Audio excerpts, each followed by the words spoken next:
What's up, everyone? Welcome back to the Let's Talk Movies podcast. I'm your host, Brian Drolet. But I actually filmed a short film yesterday, so super excited to bring you some behind the scenes on that on a future episode. So stay tuned. But what we're talking about today is quite possibly one of the best feature films I've ever seen.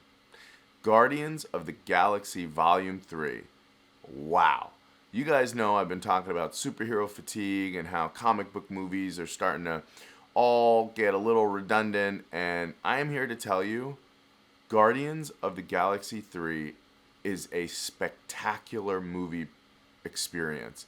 It's got everything you could possibly want in a feature film. I laughed, I cried, I laughed, and I cried, and I laughed, and I cried some more. I mean, when you get a grown man to cry over a CGI raccoon, you know you're doing something right. It's probably one of the most emotionally satisfying experiences I've ever had in a movie theater. First of all, you know it's the end. James Gunn's going to DC, so it's kind of a farewell to these characters, at least with him directing them, and you really feel that in the movie. Every single character, and I mean every single character, gets such a nice bookend to their arc. And this movie is a masterclass in how to make us care about these characters instead of just, being like Black Adam or, one of these movies where it just feels like a video game the whole time. Like in Black Adam, all those other secondary superheroes to him, we didn't really care about them. We weren't emotionally invested. We didn't really know who they were as people. And I think that's the major problem with superhero movies. And that is the exact opposite of what happened in this movie. It is so satisfying. First of all, the movie is almost 3 hours long. I think the runtime is about 2.5 hours. So actually a little bit shorter for an epic superhero movie because I feel like most of them are getting up in the 3 hour range. But this was 2.5 hours, and to me it flew by. I didn't want it to end. Such a satisfying ending. What was so brilliant too is, first of all, the villain was great. Maybe they'll use this villain instead of Jonathan Majors, who has all the problems in the world right now, being accused of sexual assault and battery, and apparently multiple women coming out. So the villain in this movie was so hateable. First of all, his victims were animals and children. It doesn't get more unlikable and hateable than that. But Drax, Mantis, Star-Lord, Gamora, just everybody. Obviously, Raccoon, Rocket, he's like the main story in this.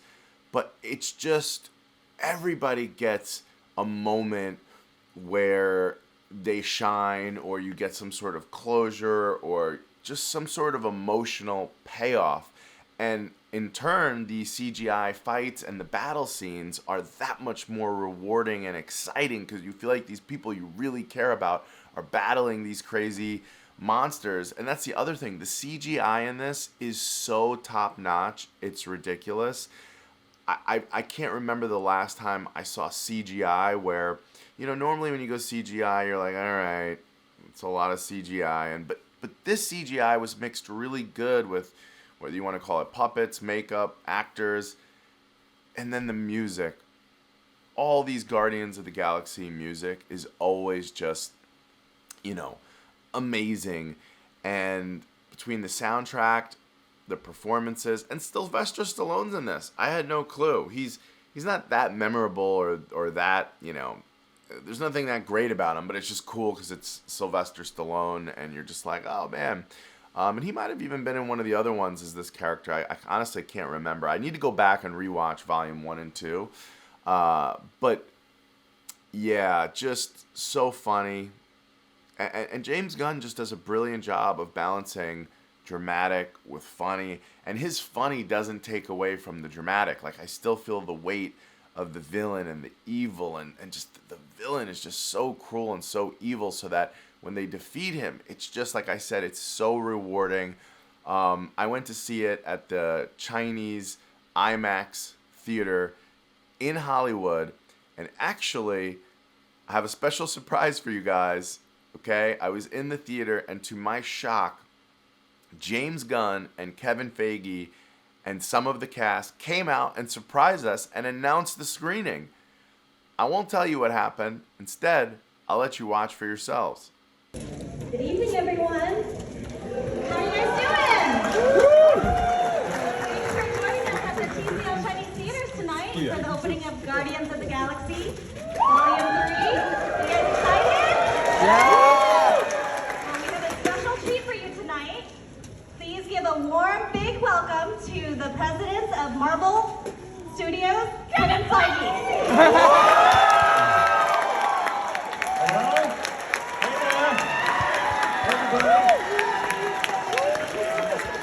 I just come to theaters to watch the Indiana Jones trailer because I love it so much. That we live in a world where there's a new Indiana Jones movie, and we live in a world where there's a new Guardians of the Galaxy movie that you're about to see. We like to do this on all of our movies, but oddly, 2 movies we never got a chance to do it on was Guardians 1 and Guardians 2. So it's my great pleasure to be here tonight and welcome you guys to this screening, and to welcome the reason you're all here, the writer and director of Guardians of the Galaxy, James Gunn.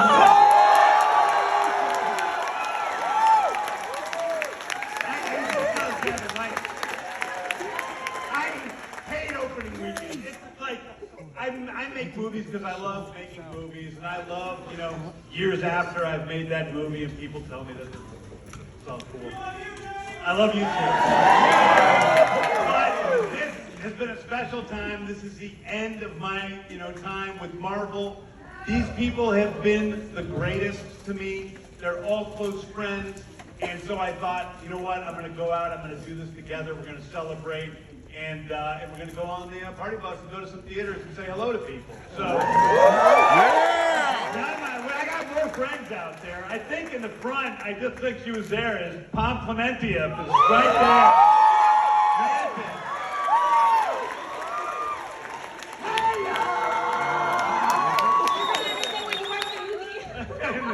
Who's after you? Oh! Jennifer Holland is here, who plays Administrator Claw.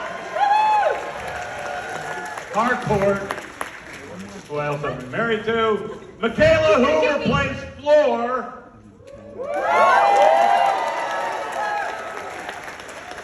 We have Stevie Blackheart, who plays the aptly named Steamy Blue Liver.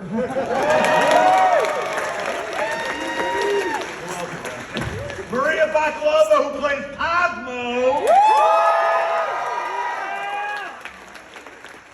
Takuya Wuji, who plays the High Evolutionary. You guys are going to see the movie. I can only have them come out here. I got a lot of notes today about you in the movie, and they say, I love, that was the best Marvel villain ever. He was amazing in it, but I can't stand his face now. I hate him so much. You guys will be tearing him apart after you see this movie because he's a real piece of shit. Sean Gunn!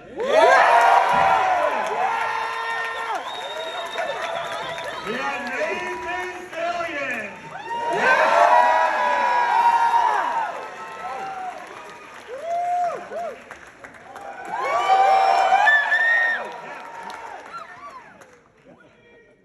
Okay, that's it. Please enjoy the movie. Like, we honestly did this with our hearts. We cried every day on set. Not every day. Tom cried every day. Yes, I did. But I didn't cry every day. But we really put our hearts and souls into this. We worked our asses off, and we really think that we created something special. And thank you to Kevin and the whole team. Like, really, they took a risk on me. My movie before this cost $3 million. And you guys like to be asking about it. But I appreciate it. It's been the fucking best.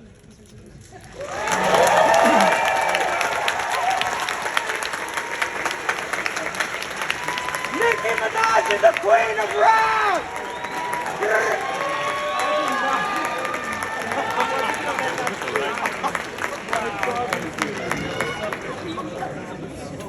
Pretty cool, huh? That was a huge surprise. It got us that much more amped to watch the movie. We were hooting and hollering, cheering. I was, went with a bunch of guy friends, and I was like trying to hide my tears, like, oh, I'm not crying. I'm totally emotionally stable right now. I wasn't. Like I said, I don't want to give away too much about the movie, but today's episode is just to let you guys know I give this movie a 4 out of 4 stars. I'd even give it a 5th if possible. 2 thumbs up. Guardians of the Galaxy, what going to the movies is all about. An amazing farewell for James Gunn. And I cannot wait to see what this man does with Superman Legacy, especially after watching this. Go see the movie. Stay for the bonus end credits. Tell him Brian from Let's Talk Movies sent you.